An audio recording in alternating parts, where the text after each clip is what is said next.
Hello class. Today we are going to start by looking at an analog for our lungs. So this analog here, the balloons inside represent our lungs, and the balloon on the bottom here represents our diaphragm and our intercostal muscles. The air within here, this represents our chest cavity. So when our intercostal muscles and diaphragm contract, they increase the size of our chest cavity, and look what happens to our lungs here. They inflate. Now when they relax, our lungs contract. They push out the air. So again, they inflate, deflate, inflate, deflate. Why is that happening? Why is it that when we increase the volume of our chest cavity, our lungs inflate? And why is it that when we decrease the volume of our chest cavity, those lungs deflate? All right, so we're going to answer that question by looking in more detail in regards to the mechanisms by which we breathe. Remember, the definition of breathing is to ventilate. Hence, remember, ventilator, something that we need a lot of right now in Manitoba. Let me ask you a question. What would happen if you stopped breathing? Let's say you try to hold your breath. You're tired of living. You want to hold your breath, and you want to die. What's going to happen? Well, a part of your brain is actually going to cause you to pass out, and you will start breathing when you are unconscious. This process is essential to your survival because we do not store oxygen in our bodies for any appreciable length of time. It's kind of what's in your blood is what you got. So you can never stop breathing. Again, it will take about 10 minutes, give or take, before you start to experience brain death. Now, there are some individuals that have challenged that idea. I'll link a video in the description below. I highly recommend you check it out, of David Blaine and his journey to hold his breath to break the world record effectively. He did something that doctors thought was medically impossible. They thought he was going to be brain dead. It's a fascinating journey that shows you the resilience of the human body. But for us mere mortals, you cannot survive for very long without oxygen. So how is it then that we get oxygen in our bodies? Well, first we got to inspire. We have to breathe in. And if you look at that analog I showed you, how did those lungs inflate? Well, your diaphragm and your intercostal muscles contracted to increase the volume of your chest cavity. So your ribs will move up and out. That's what your intercostal muscles do, the muscles around your ribs, right? It pushes your ribs up and out. Feel that. When you breathe in, feel what's happening to your ribs. You can feel your chest coming up and your ribs moving out, right? That increases the volume of your chest cavity. What happens to your diaphragm? Right? When you breathe in, your diaphragm is pushing down, right? If you have a good choir teacher, I'm sure they've told you to breathe from your diaphragm. And importantly, it's the contraction of these muscles that cause the increase in our chest cavity. So our chest cavity volume increases as a result of the contraction of these muscles. Now, what does this change in volume do? If you've taken chemistry, you already know the answer. But when we increase volume, what happens to pressure? Well, that's going to decrease the pressure in our chest cavity. Now, volume and pressure are inversely proportional, and when you increase volume, you decrease pressure, and pressure always goes from high to low. Now, what is connected to our external environment? Our lungs, right? Our lungs are. The trachea brings in air from your external environment, and how does that happen? It's not happening by your lungs magically drawing that air in like a vacuum.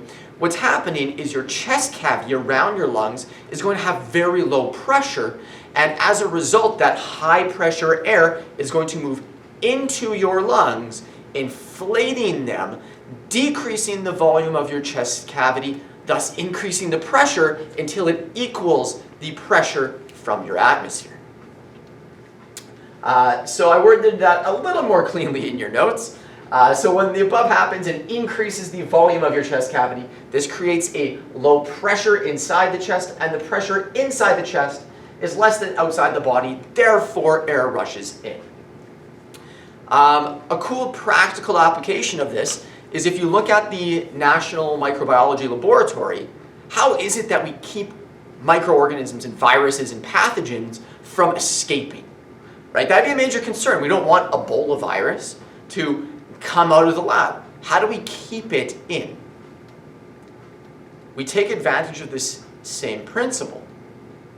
Right? If you look at this previous illustration here, low pressure we often designate as negative pressure. Higher pressure we say is positive pressure.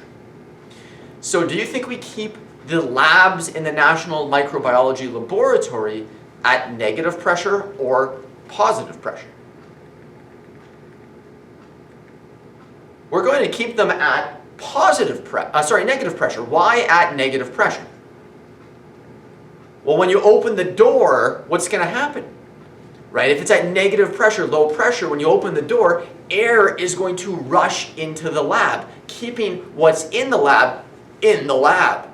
Right? You would not want that lab to be kept at positive pressure. That'd be a disaster because every time you open the door, air would rush out.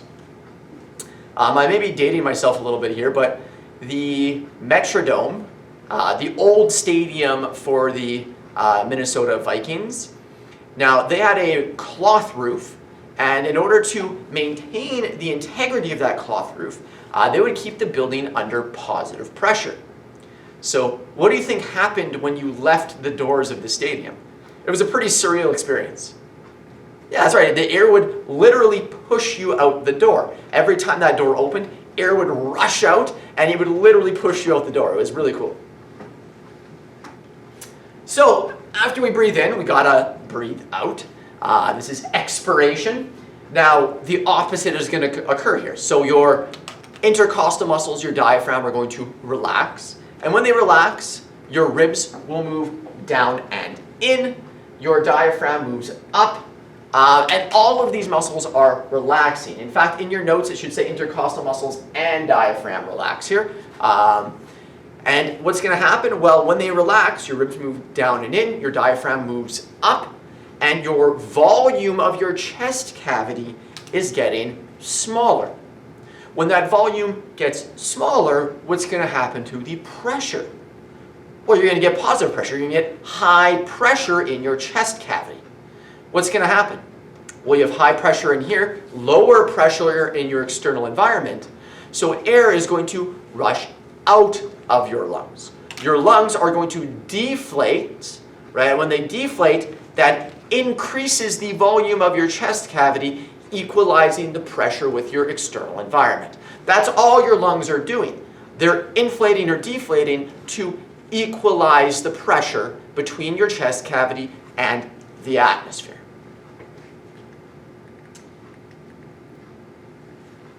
And again, I worded this probably a little more succinctly in your notes. When your volume increases, when your volume decreases, this is going to increase the pressure, causing a high pressure environment. And the pressure, as a result, will force air out of the lungs, and the lungs will deflate. So again, positive pressure here means high pressure, negative means lower pressure. And your diaphragm here, this is kind of what it looks like. It's this rounded muscle that when it contracts, it pushes down, and when it relaxes, it comes up.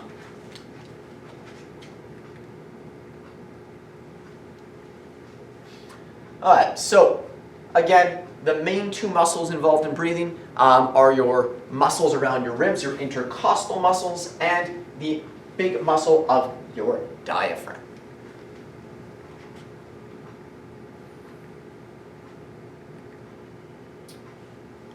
All right, so The diaphragm is extremely important in breathing as well as your intercostal muscles, which is why certain poisons are so dangerous, or certain toxins, I should say. Does anyone know what the deadliest toxin is on the earth? It's produced by a bacteria called Clostridium botulinum. It's the same stuff you would inject into your face for Botox. And why does Botox work? Well, it paralyzes your muscles.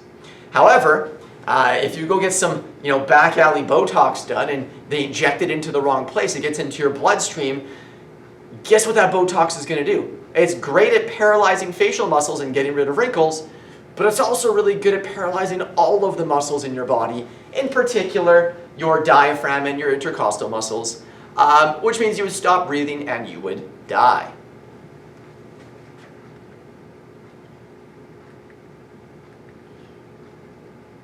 Now your intercostal muscles are attached to the ribs, and again, it's the contraction of these muscles that increases volume, the relaxation that decreases the volume of your chest cavity.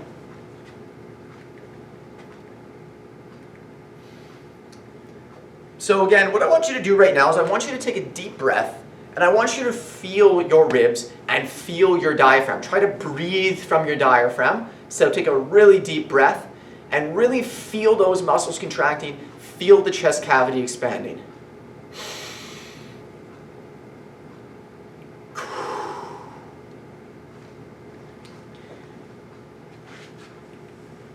When I ask you that question on the test, you should not get it wrong, because you do it all the time. So now let's talk about some terminology we use in regards to breathing. Because there are some things you probably haven't thought about when it comes to the capacity of your lungs. So first off, a person's vital capacity is the maximum volume that can be exhaled after maximal inhalation. So in other words, this is the maximum amount of air that you can breathe in / breathe out. So I want you to try this right now. I want you to breathe in, and right when it feels like you can't breathe in anymore, I want you to try to breathe in as much as you can. And then once you've reached that point where you literally cannot breathe in anymore, I want you to exhale all of the air in your lungs until it is uncomfortable. So breathe in, and out.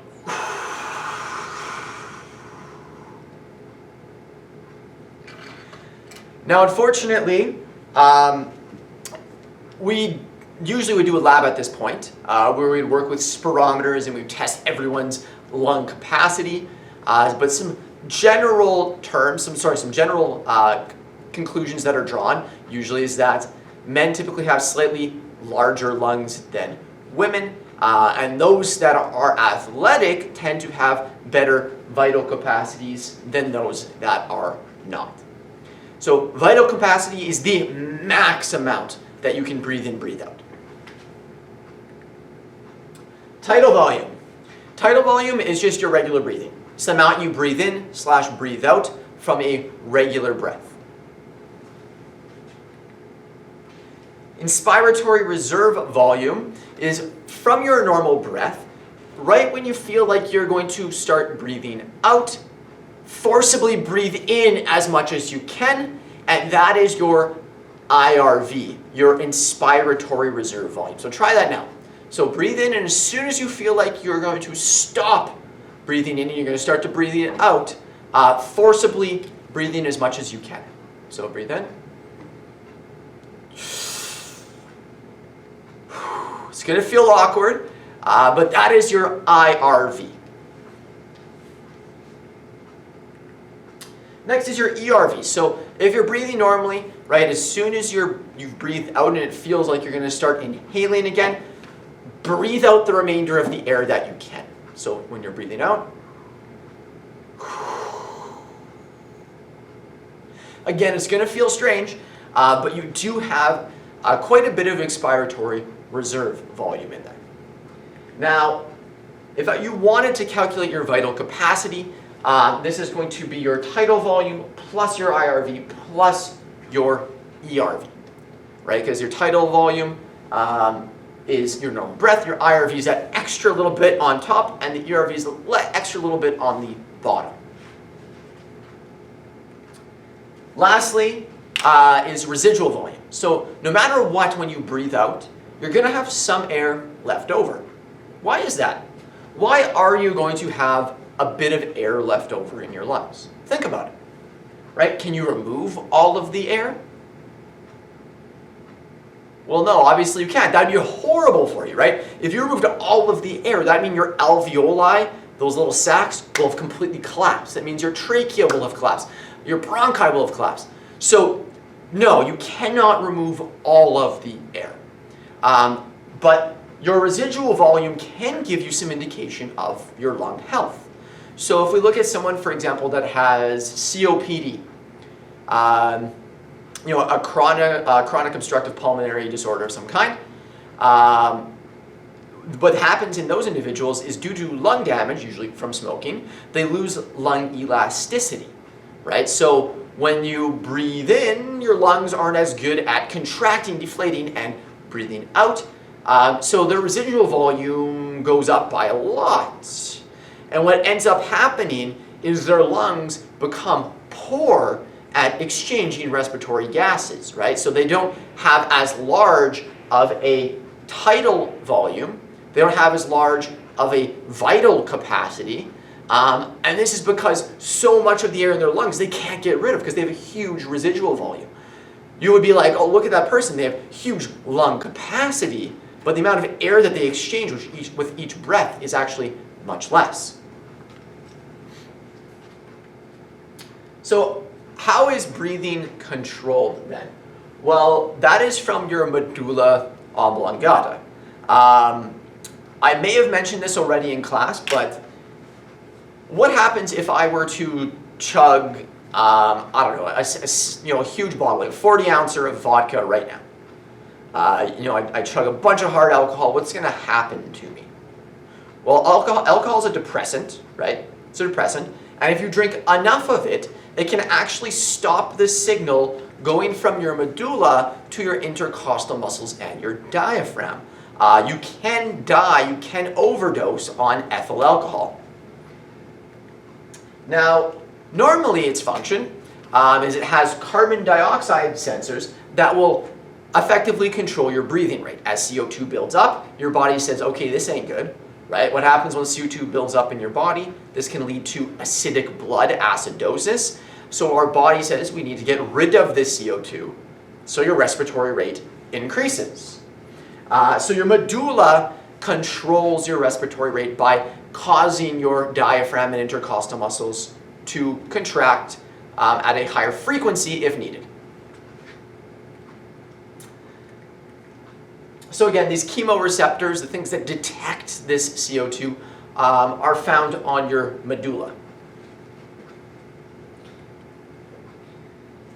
And this is all in an effort to maintain blood pH. Think back to our enzyme function lab, right? What happens if the pH goes too far out of that optimal zone? The enzymes don't work as efficiently. So our body is constantly trying to maintain a balanced pH within our body. Now, a depressed respiratory rate, maybe due to injury or poor health or some disease, can lead to blood acidosis, but you can actually get the reverse as well by breathing too much, hyperventilating, right? When you hyperventilate, you're getting rid of too much CO2, and you can actually enter a state where your blood pH is too high. So hyperventilation is not good either.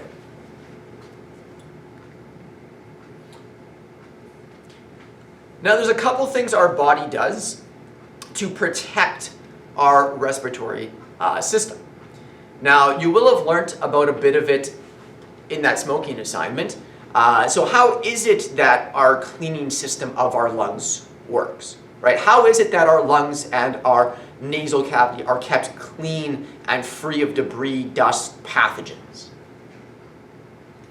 Well, it's that combination of mucus and cilia, right?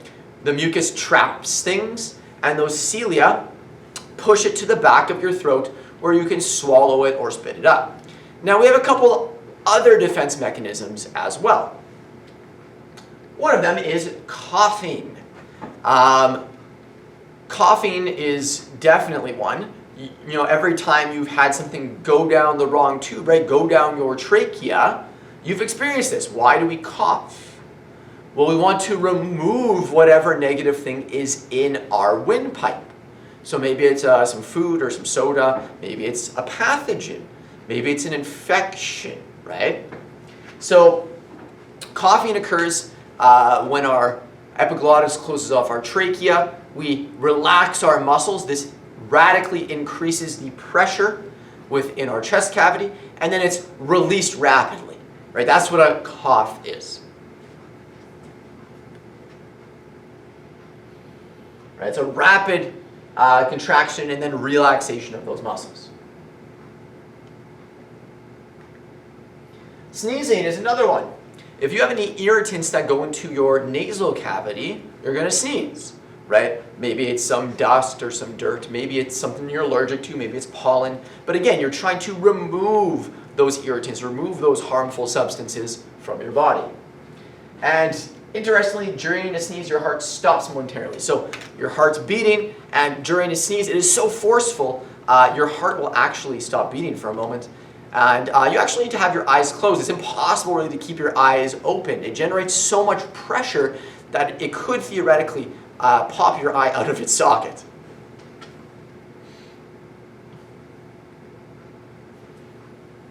Yawning is another one. It's kind of interesting.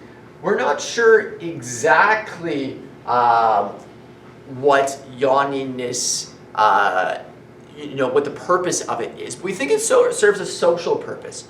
That's why yawning is contagious.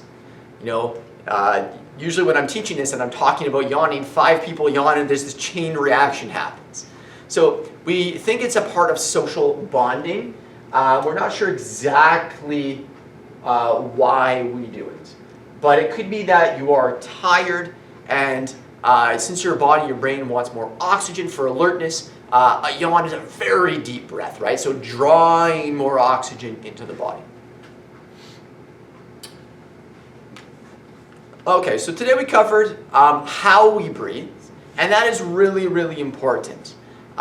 Guaranteed, I'm going to be asking you a question about the mechanisms which control inspiration and expiration. How do our intercostal muscles and diaphragm move, right? When they contract, what happens? Our ribs move up and out, diaphragm moves down, and this increases the volume, decreasing pressure, causing us to breathe in, and vice versa for breathing out, right? So I will ask a question about your muscles, your ribs, and how that volume changes in your chest cavity and the pressure changes as a result. So it's really important you understand why is it when, I just broke it. Why is it when you pull down on the diaphragm, those lungs inflate, and when it moves up, those lungs deflate. Right on. Have a good day, everyone.